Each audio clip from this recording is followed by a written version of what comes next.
What is going on, guys? There were plenty of impactful moves that changed the landscape of the 2020 NFL season. You know, Kevin Stefanski being hired as the new head coach in Cleveland, Tom Brady taking his talents to Tampa Bay, the Stefon Diggs trade to Buffalo, and so on. But as is the case each year, several blockbuster moves didn't pan out as hoped. From coaching hires to early draft choices to big-time trades or free agent signings, these 10 high-profile offensive moves flopped miserably. Before we get to the top 10, here are 2 honorable mentions. Vikings acquire Yannick Ngakoue for 6 games.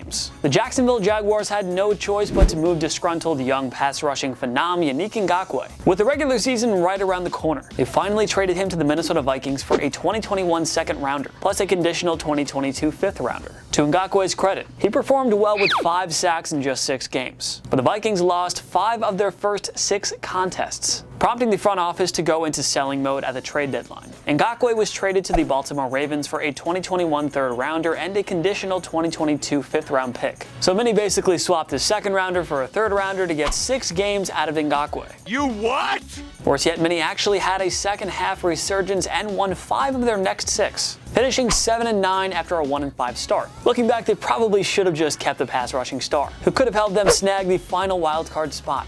Cowboys hire Mike McCarthy. And Mike McCarthy didn't make the top 10 because it's not his fault that star quarterback Dak Prescott suffered a season-ending ankle injury in Week 5. If he played the whole year, Dallas probably wins that laughable NFC East division. But the Cowboys were still a mere 2-3 in games started by Prescott. McCarthy, who spent a year away from coaching to understand the analytics revolution, got way too aggressive and careless with some of his play calls. You know, silly 4th down calls, fake punts, you know. Oh, and bringing back old friend Mike Nolan to run the defense loaded with Pro Bowl talent turned out to be a disaster. The Cowboys, who finished 6-10, allowed 473 points, the most in franchise history. It's up to McCarthy to show that 2020 was just one bad year, and that he can steer the ship in the right direction over the long run. Alright, now to the real list. Number 10, Broncos acquire AJ Bouye from Jaguars. Looking to bolster their already stingy secondary, the Denver Broncos acquired standout veteran corner AJ Bouye from the Jaguars for the low price of a 4th-round pick. Bouye played just 7 games for the Broncos. He missed time with a shoulder injury and was hit with a 6-game suspension for a PED violation.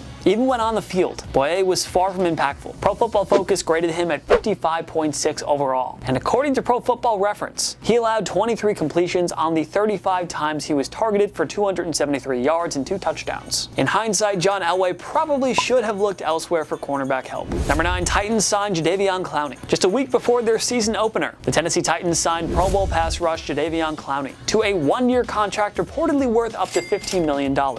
Mike Vrabel was looking to beef up his defensive line after falling just 1 game short of the Super Bowl. It looked like the perfect low-risk, high-reward move. But Clowney didn't have a single sack and just 6 quarterback hits in 8 appearances. After Week 10, he was placed on the IR with a knee injury and missed the rest of the season. My knee. It was a massively disappointing year for the first overall pick of 2014, and the Titans defense took a serious step back despite winning the AFC South for the first time in 2008. Number 8, Raiders draft Henry Ruggs III. The Las Vegas Raiders decided to add another weapon to their potent passing game with the number 12 selection in the 2020 draft. Between the 3 can't-miss wide receiver prospects, they selected Henry Ruggs III over Jerry Jeudy and CeeDee Lamb. The hope was that Ruggs could help take his offense to another level with Derek Carr, as well as superstar running back Josh Jacobs and stud tight end Darren Waller. But Ruggs missed 3 games and struggled to find his footing in the passing game when he was on the field. He only caught 26 passes for 452 yards and 2 touchdowns. Ruggs only placed 11th in receiving yards among all rookies. The Raiders passed on breakout star Justin Jefferson and other more productive players like Lamb, Jeudy, Chase Claypool, and T. Higgins. There's still lots of time for Ruggs to turn it around and grow into a star, but it's hard for Raiders fans to not be disappointed with his rookie performance, considering all the studs who went after him. Number 7, Giants take Andrew Thomas 4th overall. The 2020 NFL Draft was loaded with elite offensive line prospects. The first to go was Georgia tackle Andrew Thomas, whom the New York Giants took at number 4 overall. According to Pro Football Focus, Thomas allowed 10 sacks on the year, and he was penalized 3 times. PFF graded him at 62.4 for the season. The likes of Mekhi Becton and Tristan Wirfs fared much better with the New York Jets and Tampa Bay Buccaneers. Time is obviously on Thomas' side to turn things around and develop as a star, as linemen are known to take some time to adapt to the NFL level, but he didn't play like a number 4 overall selection in 2020. I can tell you that much. Number 6, Falcons signed Dante Fowler Jr. Coming off an 11.5 sack season with the Los Angeles Rams in 2019, Dante Fowler Jr. landed a nice, shiny contract from the Atlanta Falcons in free agency. The number 3 overall pick from 2015 signed a 3-year, $48 million deal with the pass rush needy Falcons. He didn't exactly fill the void, however. Fowler Jr. had just 3 sacks and 1 forced fumble in 14 games. We knew the signing would be a mistake from the get-go. Fowler only hit double-digit sacks once in his previous 4 seasons. The Falcons can only hope for a bounce-back year in 2021, but that signing already looks regrettable. Number 5, Eagles acquire, then extend Darius Slay. Former Detroit Lions head coach Matt Patricia clashed with Pro Bowl corner Darius Slay, essentially forcing GM Bob Quinn to move the fan favorite. The Lions sent Slay to the Philadelphia Eagles in exchange for 3rd and 5th round draft choices. He then agreed to a 3-year contract extension worth $50 million. To say the former All-Pro struggled mightily with his new team would be a massive understatement. According to Pro Football Reference, he allowed 69 completions on 90 targets for a whopping 851 yards and 3 touchdowns. That's a liability, not a lockdown corner. The Eagles finished last in the NFC East with a 4-11-1 record, and their secondary was leaky all season long. Slay was supposed to bring them stability, but all he's given Philly to this point is another brutal contract on their books. Number 4, 49ers trade DeForest Buckner to Colts. Savvy San Francisco 49ers GM John Lynch thought he was doing some creative cap gymnastics here. Needing to clear some room, he dealt superstar defensive tackle DeForest Buckner to the Indianapolis Colts for the number 13 selection. The 49ers traded down to the 14th spot and replaced Buckner with South Carolina defensive tackle Javon Kinlaw. He had 1.5 sacks on the year. Lynch opted to keep Eric Armstead over Buckner, handing him a 5-year, $85 million extension, while Armstead only tallied 3.5 sacks. Buckner, by the way, had 9.5, and he helped the Colts form one of the league's elite defensive units. That trade was a home run for the Colts, and at least after 1 year, it was a strikeout and a half for the 49ers. They'll need both Armstead and Kinlaw to bounce back big time in 2021. Number 3, Eagles draft Jalen Reagor. Countless fans and NFL analysts were stunned when the Eagles drafted TCU wideout Jalen Reagor with the 21st overall selection. Almost everybody agreed that Justin Jefferson was the better prospect, but Philly happily watched him go to the Vikings 1 selection later. Reagor wasn't very productive in the 11 games he suited up for, recording a mere 31 catches for 396 yards and 1 touchdown. Jefferson, by the way, had 88 catches for a rookie record 1,400 yards, and he added 7 touchdowns for good measure, even if they didn't take Jefferson. There were plenty of other impactful wideouts for the Eagles to choose from, like Chase Claypool, T. Higgins, Brandon Ayuk, Gabriel Davis, Michael Pittman Jr., and Darnell Mooney. And the Reagor pick came a year after the Eagles took J.J. Arcega-Whiteside over DK Metcalf in the 2nd round. You what?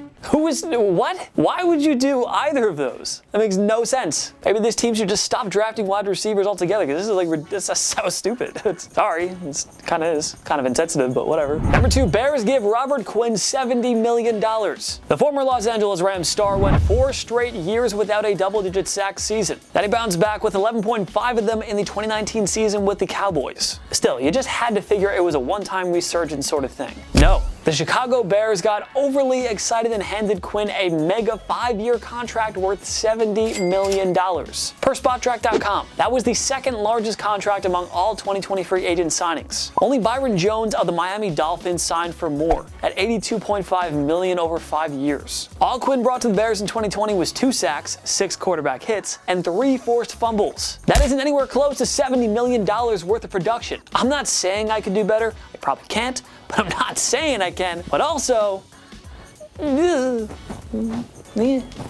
just saying. Also, the defense, especially the front 7, wasn't exactly a weakness. Why didn't the Bears go find a quarterback or re-sign Allen Robinson with the $70 million? He could have used that. The Bears defense wasn't even that good compared to 2018 and 2019. They finished 11th in yards allowed and just 14th in scoring defense. Yeah, they snagged the final wildcard spot in the NFC with an 8-8 record. But that was largely due to the offensive explosion they experienced down the stretch. The good news is that Quinn should easily top the 2 sacks he notched in 2020. But double digits? Don't count on it. We can't see him ever living up to the pricey contract. Number 1, Texans trade DeAndre Hopkins. What else could possibly claim the top spot? Then Houston Texans head coach, GM, and village idiot Bill O'Brien wasn't happy when all-pro wideout DeAndre Hopkins sought a new deal. So he traded the franchise star, plus a 4th round selection, to the Arizona Cardinals for overpaid, past his prime running back, David Johnson. No offense to David Johnson, but he's not worth DeAndre Hopkins. That's just, what? It's like, oh sorry, also a 2020 2nd rounder and a 2021 1st rounder.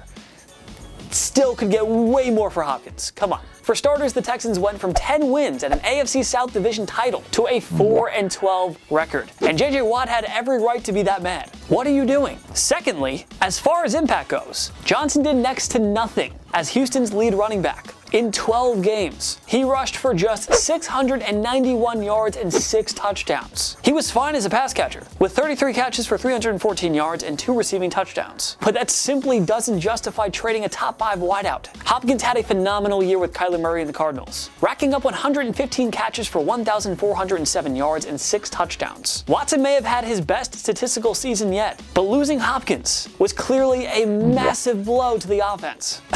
O'Brien could have easily gotten way more for Hopkins, like way more for Hopkins. But he botched it like he did with almost every other move he made as a GM. He destroyed a promising franchise on the rise. They could have won a Super Bowl. They literally probably could have been in the Super Bowl this year.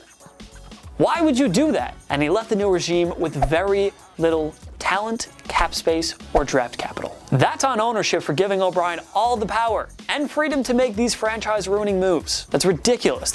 Oh God, it's so bad. Nothing will ever be as bad as that Hopkins trade, though. What do you think was the worst move of the 2020 offseason? Join me in the comment section below. Make sure to follow myself and TPS on social media. We post great content all the time. Instagram, Twitter, TikTok, YouTube, we're on everything. Go follow, go subscribe, go do the whole thing. If you like this video, give it a like. It takes one click down below, and if you didn't like it, give it a like anyway because it really helps us out. Of course, subscribe to TPS. We post videos every day. It's pretty dope. Why would you not want that? Of course, thank you so much for watching. I'm Jason Biondo. See you next time.